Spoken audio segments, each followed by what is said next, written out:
হয় যেহেতু শুক্ৰবাৰৰ দিনটোত বিশ্ব ঐতিহ্য ক্ষেত্ৰৰূপে স্বীকৃতি পালে ঐতিহাসিক চৰাইদেউ মৈদাম ক্ষেত্ৰই আৰু বিশ্ব ঐতিহ্য ক্ষেত্ৰৰূপে স্বীকৃতি পোৱাৰ পাছতে আজি প্ৰথমটো দিন আৰু প্ৰথমটো দিনত চৰাইদেউত দৰ্শনাৰ্থীৰ যথেষ্ট ভিৰ হোৱা দেখা গৈছে আৰু যেহেতু আমি কালিৰ দিনটোতে আপোনালোকক সকলোকে উল্লেখ কৰিছিলোঁ যে চৰাইদেউৱে বিশ্বৰ বুকুত চিহ্নিত হোৱাৰ পাছতে ইয়াত যথেষ্ট সংখ্যক লোকৰ আগমন হ'ব, আগতকৈ যথেষ্ট পৰ্যটকৰ ভিৰ লাগিব আৰু এনেদৰে এতিয়া ঐতিহাসিক চৰাইদেউ মৈদাম ক্ষেত্ৰত বিভিন্ন প্ৰান্তৰ ৰাজ্যখনৰ বিভিন্ন প্ৰান্তৰ দৰ্শকৰ ভিৰ দেখা গৈছে।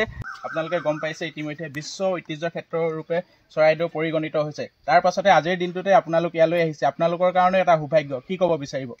হয়, ইউনেস্কোই কালি ঘোষণাটি কৰিলে, আমি নথৈ আনন্দিত। চৰাইদেউ মৈদাম আমাৰ কাৰণে ঐতিহ্য, পৰম্পৰাৰ এটা বাহক আৰু এই খবৰে আমাক বহুত আনন্দিত কৰিছে।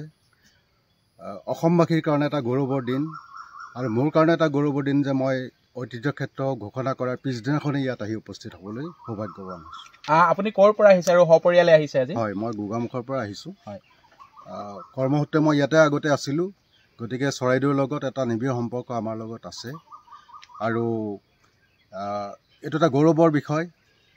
গোটেই অসমবাসীৰ কাৰণে নহয়, গোটেই ভাৰতবাসীৰ কাৰণে এটা গৌৰৱৰ বিষয়।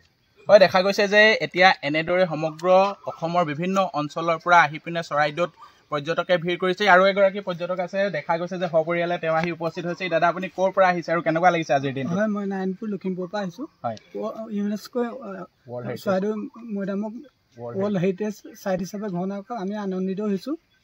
আৰু আপোনালোকৰ কাৰণে এটা সৌভাগ্য যে ৱৰ্ল্ড হেৰিটেজ হিচাপে ঘোষণা কৰাৰ পাছতে আজিৰ দিনটোত আপোনালোক আহি ইয়াত উপস্থিত হৈছে। হয় হয়, ভাল লাগিছে, খবৰটো শুনিও ভাল লাগিছে আৰু সঁচাকৈ এইটো ৱৰ্ল্ড হেৰিটেজ চাইট হিচাপে ঘোষণা কৰিবলগীয়া প্লেচ, গতিকে আমি আনন্দিত হৈছোঁ। হয়, দেখা গৈছে যে এনেদৰে এতিয়া চৰাইদেউক লৈ সকলোৰে জল্পনা কল্পনা বাঢ়িছে আৰু যিহেতু আমি কালিৰ দিনটোতে স্পষ্টভাৱে কৈছিলোঁ যে বৰ্তমান পৰ্যটকৰ ভিৰ লাগিব আৰু চৰাইদেউৰো বিভিন্ন কৰণীয় আছে আৰু চৰাইদেউবাসীৰো যথেষ্ট দায়িত্ব বাঢ়িছে বুলি ক'ব লাগিব। আৰু জয়দা আছে আমাৰ লগত। জয়দা, চৰাইদেউৰ এখন চিনাকি মুখ আৰু আজিৰ দিনটো প্ৰথমটো দিন বিশ্ব ঐতিহ্য ক্ষেত্ৰৰূপে কি ক'ব বিচাৰিব? পৰ্যটকৰো ভিৰ লাগিছে, কেনেকুৱা অনুভৱ আপোনাৰ? আমাৰ অনুভৱ যথেষ্ট আছে। যোৱাকালিৰ পৰাই আমাৰ এক আনন্দৰ উল্লাসত আমি আপ্লুত হৈ আছোঁ। যোৱাকালি ঘোষণা হোৱাৰ লগে লগে মানুহৰ যথেষ্ট ঢোল বৈছিল, আমাৰ আনন্দ উৎসৱ পালন কৰিছিল, বিজয় উৎসৱ পালন কৰিছিল আৰু তাৰ লগে লগে আজিৰ দিনটোত, আজি প্ৰথম দিনটোত, ঘোষণা কৰাৰ আজি প্ৰথম দিনটোত যথেষ্ট পৰ্যটকৰ সমাগম বাঢ়িছে। কাৰণ আমি পৰ্যটকসকলৰ লগত ভাৱ বিনিময় কৰি গম পাইছোঁ।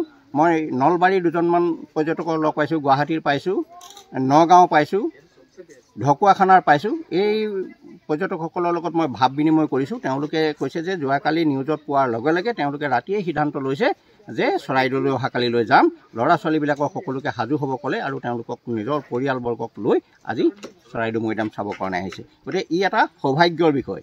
যিহেতু ইউনেস্কোই চৰাইদেউ মৈদামক ঐতিহ্য ক্ষেত্ৰ হিচাপে স্বীকৃতি প্ৰদান কৰাৰ লগে লগে সেই বাতৰিটো সমগ্ৰ ভাৰতবৰ্ষত বিয়পিবলৈ, অকল অসমতে নহয় সমগ্ৰ ভাৰতবৰ্ষত বিয়পি পৰাৰ লগে লগে, আনকি সমগ্ৰ বিশ্বত বিয়পি পৰাৰ লগে লগে ইয়ালৈ পৰ্যটকৰ সমাগম বৃদ্ধি হৈছে। গতিকে এইখিনি এটা শুভ লক্ষণ। হয়, দেখা গৈছে যে এতিয়া কিন্তু আপোনালোকৰো দায়িত্ব আগতকৈ যথেষ্ট বাঢ়িল। বিশ্বৰ বিভিন্ন প্ৰান্তৰ পৰা এতিয়া পৰ্যটক আহিব, যিহেতু বিশ্বৰ বুকুত চিহ্নিত হৈছে ঐতিহাসিক চৰাইদেউ পাহাৰ। কি ক'ব বিচাৰিব? যথেষ্ট দায়িত্ব বাঢ়িছে আপোনালোকৰ। আমাৰতো দায়িত্ব আৰু কৰ্তব্য সকলো কথাখিনি আমাৰ চিন্তাৰ মানসিকতাও আমি উন্নত কৰিব লাগিব যে পৰ্যটকসকলে যাতে ইয়ালৈ অহাৰ পিছত অকণমানো তেওঁলোকে ইয়াৰ পৰা বেয়া মনোভাৱ বা অকণমান এটা নেগেটিভ চিন্তাধাৰা যাতে লৈ যাব নোৱাৰে, তাৰ প্ৰতি আমি সদা সচেতন হৈ থাকিব লাগিব। তেওঁলোকক ইয়াৰ বিশ্ব ঐতিহ্য ক্ষেত্ৰ হোৱাৰ মূল কাৰণটো কি বা যিটো সাংস্কৃতিক ক্ষেত্ৰ হিচাপে ইয়াক বিশ্ব ঐতিহ্যই স্বীকৃতি লাভ কৰিছে, গতিকে তাৰ যিখিনি উদ্দেশ্য আৰু লক্ষ্য সেই কথাখিনি আমি তেওঁলোকক ভাল ধৰণে বুজাই দিব পৰা এটা প্ৰক্ৰিয়া আমি ব্যৱস্থা গ্ৰহণ কৰিব লাগিব। আমি সচেতন হ'ব লাগিব। এই ক্ষেত্ৰত আমি দায়িত্ববোধ পালন কৰিব লাগিব। হয়, দেখা গৈছে যে এনেদৰেই এতিয়া চৰাইদেউবাসীৰ বাবেও যথেষ্ট দায়িত্ব বাঢ়িছে, যিহেতু বিভিন্ন প্ৰান্তৰ পৰা ৰাজ্য, দেশ লগতে বিশ্বৰ বিভিন্ন প্ৰান্তৰ পৰা এতিয়া পৰ্যটকৰ ভিৰ পাব চৰাইদেউলৈ আৰু বিশ্ব ঐতিহ্য ক্ষেত্ৰৰূপে স্বীকৃতি পোৱাৰ পাছতে এনেদৰে এতিয়া চৰাইদেউলৈ বিভিন্ন প্ৰান্তৰ, ৰাজ্যখনৰ বিভিন্ন প্ৰান্তৰ পৰ্যটকৰ ভিৰ হোৱা দেখা পোৱা গৈছে।